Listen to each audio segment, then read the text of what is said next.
Bonjour les merveilles, ravie de vous retrouver pour cette vidéo. Aujourd'hui, je vais vous parler de la gentillesse et des limites de la gentillesse. Oui, la gentillesse, c'est une qualité, c'est une nature et 100% des gens sont gentils. Oui, oui, 100% pour moi des gens sont gentils. Par contre, on n'a pas tous le même baromètre, on n'a pas la même éducation à ça. On ne donne pas la priorité tous de la même façon à la gentillesse dans nos vies. Voilà. Mais souvent, on ne sait pas qu'on a des limites avec notre gentillesse. Et c'est ça qui fait toutes les nuances. Et puis suivant le genre, des fois, ça joue aussi. Mais j'entends beaucoup de gens des fois dire « Ah ben moi je suis gentille, mais je me fais toujours avoir et tout ça ». Et souvent quand les gens me disent ça, je leur pose la question « Est-ce que vous savez dire non ?» Voilà. Et souvent les personnes ne savent pas. Parce qu'on nous a éduqués dans notre monde judéo-chrétien que pour être une bonne personne et aller au paradis, mais c'est bon pour aussi d'autres religions, nous devons être des bonnes personnes. Mais c'est quoi d'être une gentille ou une bonne personne? La gentillesse, c'est un élan du cœur. C'est une générosité. C'est un instinct envers l'autre. Donc on n'est pas gentil ou méchant, on est tous gentils. Par contre, suivant comment on nous a inculqué, on a vu, ou on a expérimenté la gentillesse, on peut s'être créé des croyances autour de la gentillesse. Et surtout, on peut avoir ce dogme de « si je ne suis pas gentil, je ne suis pas une bonne personne ». Si je dis non à l'autre personne, parce que je me dis oui à moi, par exemple, je ne suis pas une bonne personne. Donc, on rentre dans la suradaptation et la méritocratie. Voilà. Je suis gentil parce que je dois mériter quelque chose en échange. Ou je cherche quelque chose en échange. Et c'est là où on rentre dans « oui, mais moi j'ai fait ça et toi t'as pas fait ». Que si vous êtes quelqu'un qui se reconnaît comme gentil par nature, essayez juste là. Dites-vous, je suis gentil par nature. Et c'est OK. Qu'est-ce que ça fait dans votre corps? Ça peut être inconfortable. Ça peut vous mettre mal à l'aise. Ça peut même vous agacer. Ça peut faire travailler votre cerveau et dire « Ah non, mais c'est n'importe quoi. Je suis pas un bisounours, moi. » Voilà. Et c'est OK. C'est comme ça. Écoutez tout ça. Écoutez tout le blabla à l'intérieur de vous. Il a du sens, il est important. C'est votre blabla.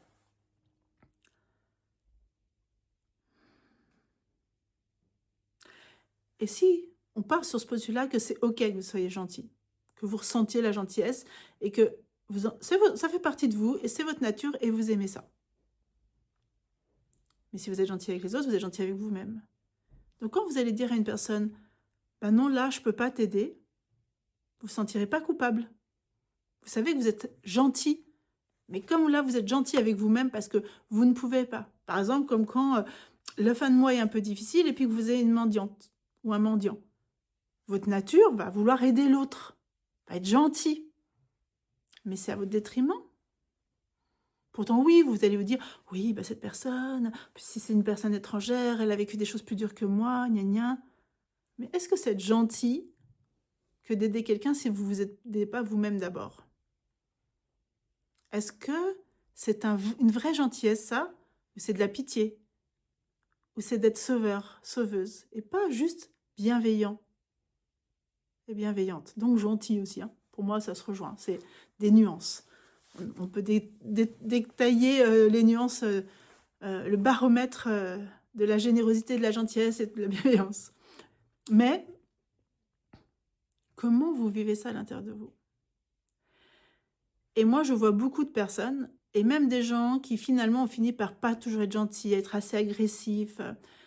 Quand on gratte, en fait, c'est des gens qui ont été tellement blessés qu'ils ont décidé de plus être gentils et qui sont plus, enfin, qui veulent toujours être gentils, hein, parce qu'ils se font avoir quelque part, de toute façon, mais qui ont décidé de se protéger d'abord, avant de donner. Et bizarrement, oh ben, je ne reçois pas.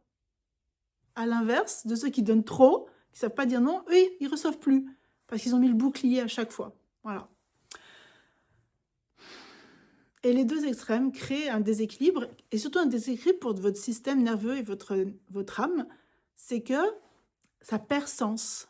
Il perd de sens parce que la nature humaine, elle est faite pour ça.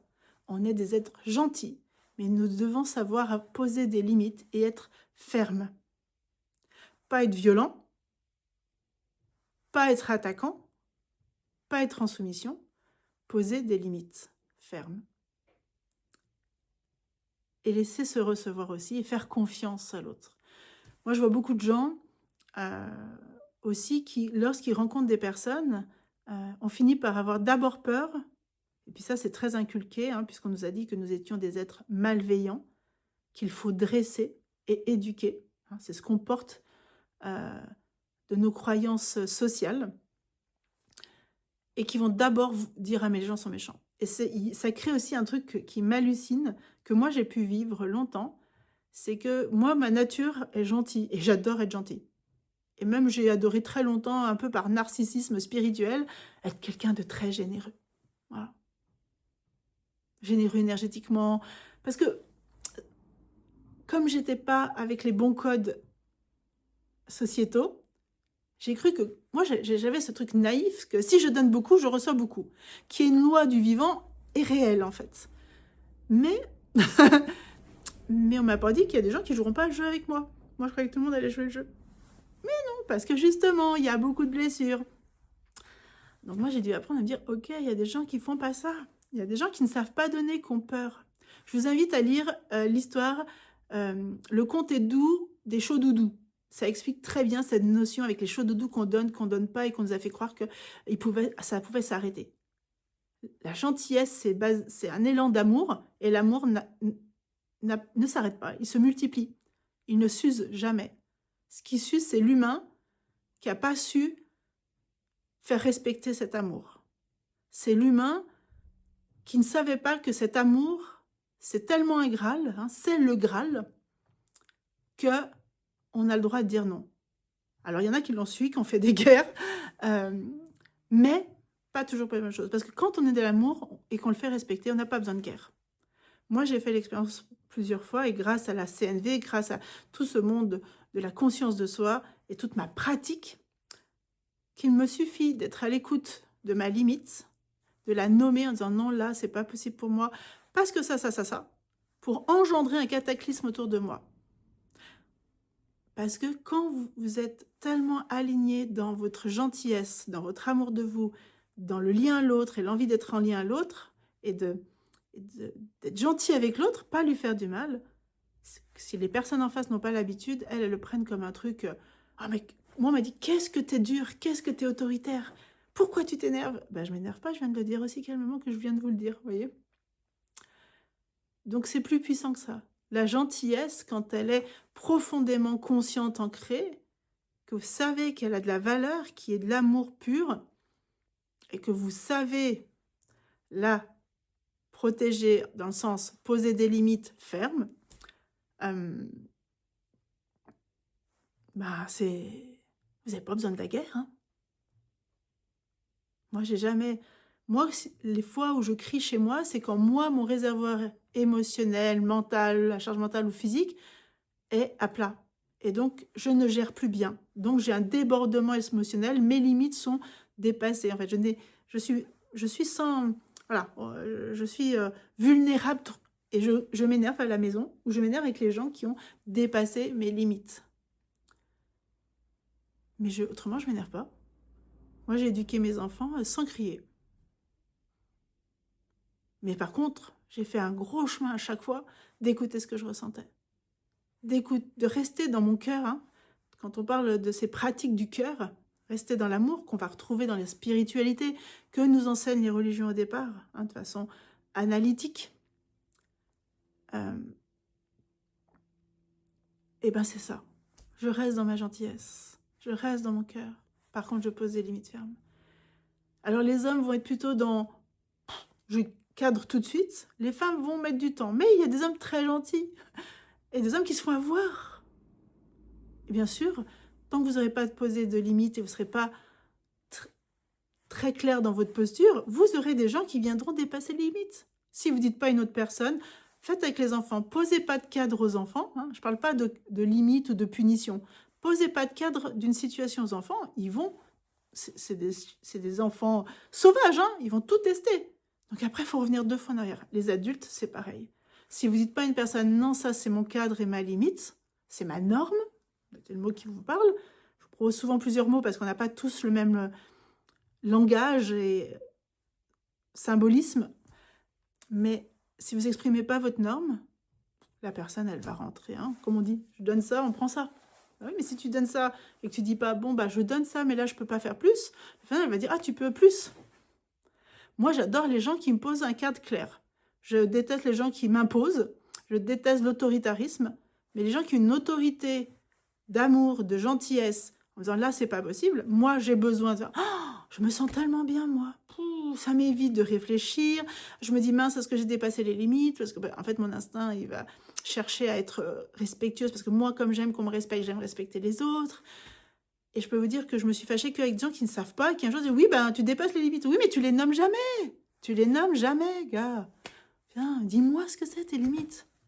Et moi, j'accompagne beaucoup de gens dans leur conscience d'eux-mêmes avec cette part-là, avec cette identité de gentil, où il n'y a pas de limite, où il n'y a pas de cadre, il n'y a pas de normes pour eux, ils ne savent même pas leurs besoins. Et c'est tout un chemin de conscience de soi, ça. Parce que ce n'est pas un problème. Si vous n'avez pas reçu l'éducation, bah, comment vous pouvez... c'est pas que vous avez un problème relationnel, c'est qu'on ne vous a pas appris, ou on ne vous a pas fait expérimenter le jeu des relations et des limites, où on vous a imposé des trop grandes limites. On ne vous a pas donné assez de liberté d'expérimenter et de vivre avec l'autre en harmonie. Et ça, je crois que tout le monde l'a vécu, puisque c'est très récent, cette conscience, au-delà de l'inné. Comment j'y mets de la conscience dans ce qui est inné chez moi? Et non pas comment je mets en conscience les problèmes que j'ai. Non, il n'y a pas de problème, on n'a pas de problème. On a des souffrances, on a de la méconnaissance, mais on est parfait. Il faut juste s'en rappeler. Il faut guérir les parties qui ont été blessées, qui ont blessé l'âme, qui ont blessé l'instinct, qui ont blessé la nature humaine. Voilà. Donc pensez que la gentillesse a besoin de limites. Et voyez comment vous vivez avec les autres. Comme d'habitude, n'hésitez pas à partager ce qui est vivant en écoutant cette vidéo. Et si vous avez des questions, posez-les. J'y répondrai avec plaisir. Je vous embrasse et à bientôt.